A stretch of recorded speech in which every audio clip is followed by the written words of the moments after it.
So you may be wondering why we're playing this song right now, but over my right shoulder, you'll see a building there. That is the home of the Florida Panthers. This is their goal song, apparently.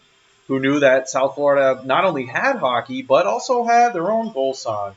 So we'll get into the action here. I want to welcome you to Week 6 of the NFL season. Of course, my name is Drew Garino, here live on location in Sunrise, Florida.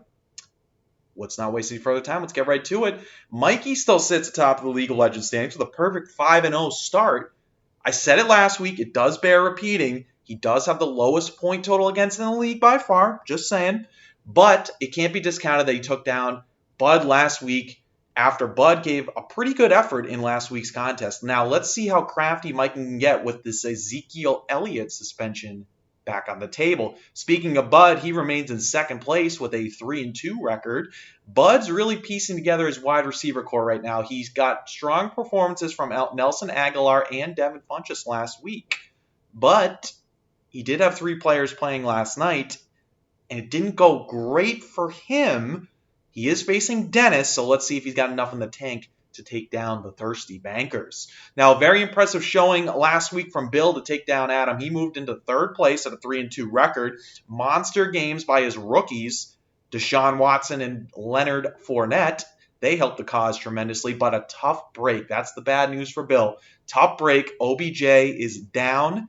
Made a big acquisition this week, picking up Will Fuller from Cam. He'll slide right into that vacant wide receiver slot, although he didn't get much from Torrey Smith last night, who had a measly 1.6 fantasy points. Ouch. Speaking of Cam, he got back in the win column last week, took down Steve to move to 3-2 on the season and into fourth place in the standings. Now, Cam had a really rough week and was fortunate that Steve was able to put up only 83 points last week. But as they say, a win is a win. And with the acquisition of Kirk Cousins soon to be on his roster, Cam's roster is looking pretty strong here as we head into Week 6. Now, as I predicted back in Week 3, so Sean, I don't know what that post was, but yeah, dude, I called that back in Week 3. So let's just slow your roll, young buck. But don't look now. The defending champs won his last 2 contests. And he's now 3-2 on the season. Now, Sean did survive a 0-burger from Sammy Watkins, due in large part to his strong performances from Michael Crabtree and Philly Rivers. But Sean does look a little thin at wide receiver, so he's going to need his running back core, which is a 3-headed monster right now, Freeman, Bell, and Martin, to come through to get his 3rd consecutive victory. Tough loss for Kevin last week. He started out 3-0 on the season and now has lost his last 2 games. Hey, welcome to the league, young buck. Competition's pretty intense out here. Now, when your leading point getter is Cameron Brate, you know you're in trouble. Speaking of in trouble, Adam lost his 1st in a row, so he's been up and down on the season. Win 1, lose 1, win 1, lose 1. Well, now he's 2-3, and he lost to Bill last week. Now, Adam's really had a hard time identifying a quarterback to start each week with Andrew Luck on the sidelines. As of now, the QB carousel has landed on Eli Manning, who, judging by the eye contest, couldn't hit the ocean from a boat. And he's going to struggle without OBJ and Brandon Marshall, who are sidelined for the season. So let's see if Adam makes a move at the QB position. After an 0-3 start, don't look now, but Ryan is making his run up the standings with another win, 2nd in a row, moving to 2-3. He took down Drew in Week 5. A.J. Green went off against Buffalo last week, torching their defense for a whopping 29 fantasy points. Ryan's got some nice little wide receivers on that roster, so look for his run to continue this week if he can hold off Adam.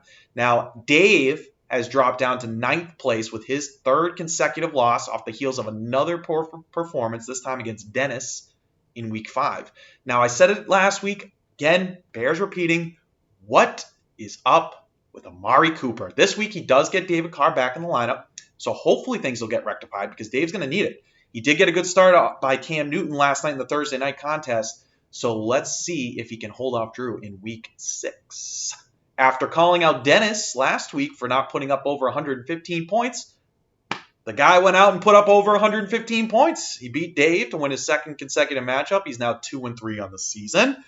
Huge performance from Alex Smith last week, who he scooped up off waivers from Mikey, and he led the way for the Thirsty Bankers. Now, could he make it 3 in a row? Dare we say it? Poor showing last night from Bud has him believing as such. Speaking of believing, Drew does not believe in himself, and he continues his nosedive down the standings, dropping his 3rd in a row to 4-1 on the season. Now, Drew's in danger of going into last place. Steve's got a chance to win this one, so he's going to need his dynamic duo, Mike Evans and Julio Jones, who have not produced together thus far.